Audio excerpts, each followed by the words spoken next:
Hey guys, this is Haley from the Mountain View Cottage. I'm so excited to be here with you today. I'm going to be showing you how I made this really simple DIY printable for fall for my home. And if you want the free printable, you can head over to my blog, themountainviewcottage.net, and you can get one too.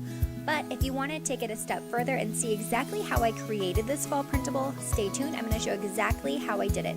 More specifically, I'm going to show you how I made these quote-unquote hand-drawn pumpkins. Now, don't be scared. Let me just preface this by saying that I cannot draw a lick. Like, I can't draw anything freehand at all. So this is the cheater way to do it, and you can use this exact method to create things that look hand-drawn for your own home, to create art or free printables for your own blog. There's a million ways that you can use this concept. So sit back, and I'm going to show you exactly how I created this fall printable, and you can make one for your own home.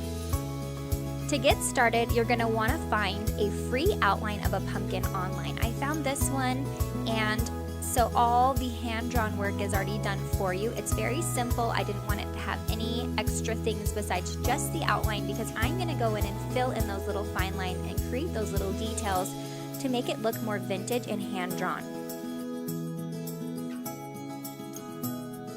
Start with a regular Sharpie marker and draw some really fine lines all the way across the side of the pumpkin. I'm going to start on the left side, and we're going to pretend like the light source is coming from the right side. So I'm going to be really heavy-handed on the left side and create a lot more dark shadows on this left side so that it appears like the light source is coming from the right.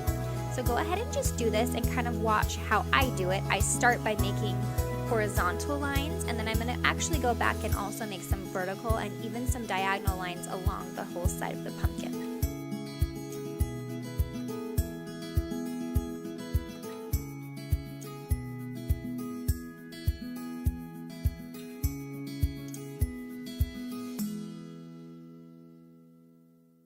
And there's another step to this process that we're going to do after we've drawn everything in on the computer.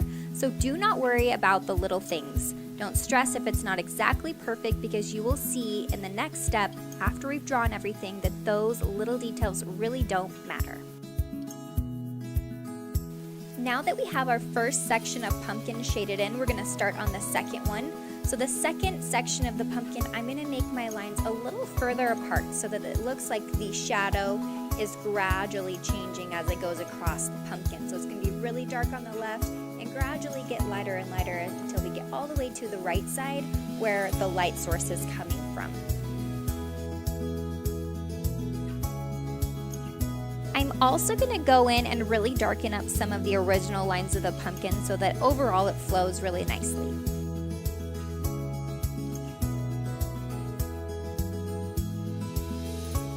You can see as we progress from one section to the next, each time our lines get a little bit further apart.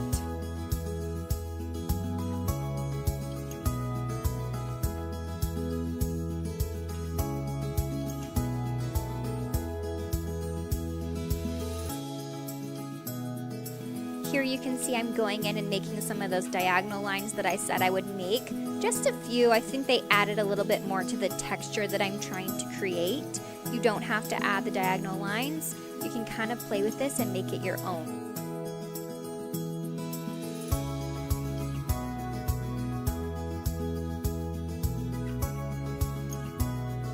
Now I'm taking an even thicker Sharpie marker to go over all the original lines of the pumpkin. A thicker marker is just easier. A thinner marker, it's easier to kind of get out of control. So the thicker marker just makes this process easier. Now that everything is drawn, I'm just going to scan the picture of the pumpkin onto the computer so that we can play with it on the Silhouette software. You can download this for free online, and that is the only thing we're going to use to create the next couple steps. Now you're going to go ahead and open that file on your Silhouette software. So just go to File, Open, select all types of files, and then whatever you've named it, open it up into a blank page on your Silhouette software. I'm also going to turn it so that it is the right side so that we're working with it and it makes it a little easier. And then as you can see, the bottom of the pumpkin kind of got cut off. So you can easily fix this by selecting the draw tool. I'm going to thicken the line. You can do that by going to the little lines up at the top right corner and thickening those up. You can kind of see me doing that. I'm going to select the lines. I'm going to select how much thicker I want them. I'm going to put them at a 5.0. And then I'm going to go ahead and use it to draw the lines of the bottom of the pumpkin so that it's a complete pumpkin. And as you can see, that was super simple. And then I'm also going to select that line and make it so it's the same color of the pumpkin, just because it makes me happier. You actually don't really need to do that.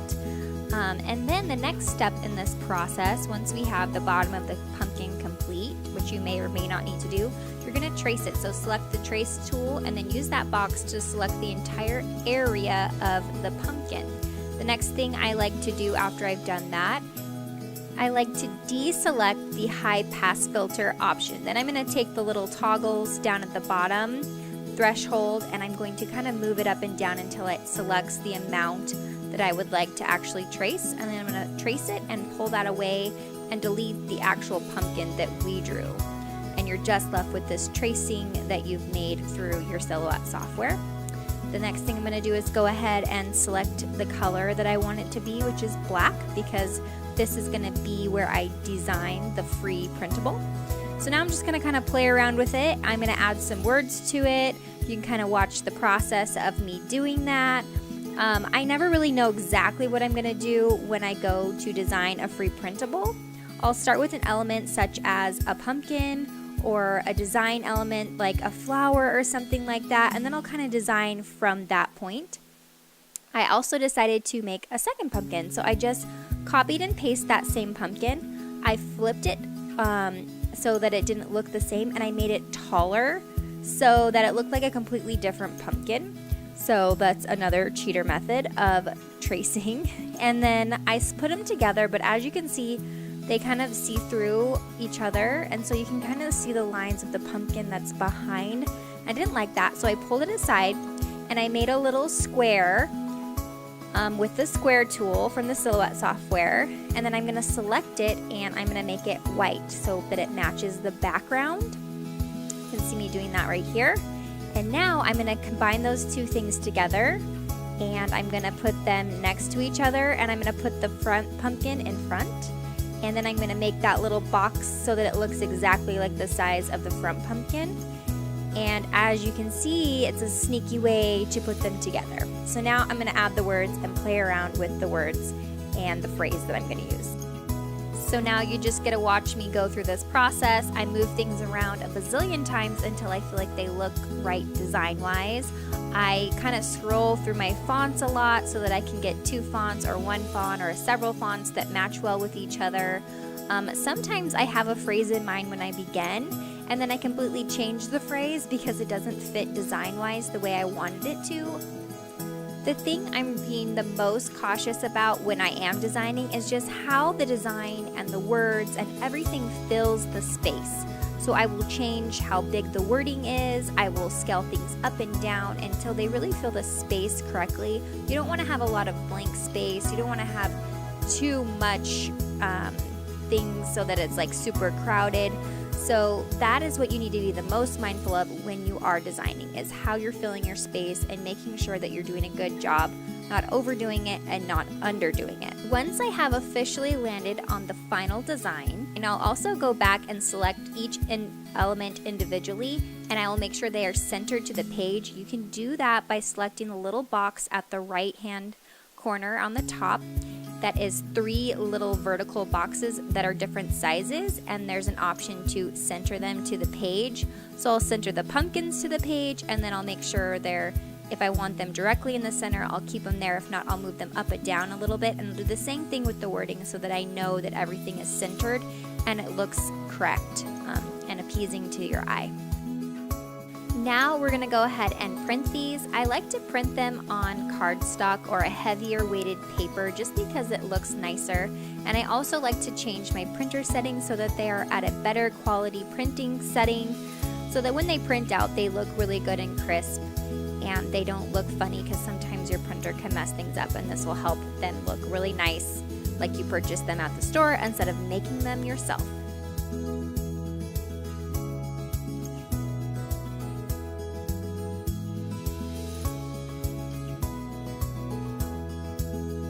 Now that your printable is complete, the last step is just to figure out how you're going to display it. I'm just using a vintage frame. I'm going to slip my printable right inside it. These will fit into a standard 8x10 frame, although I believe this one is a little bit bigger. And I already have my fall decor all set up, and so I have a little table that I'm going to set this on, and it'll complete my fall decor for this year.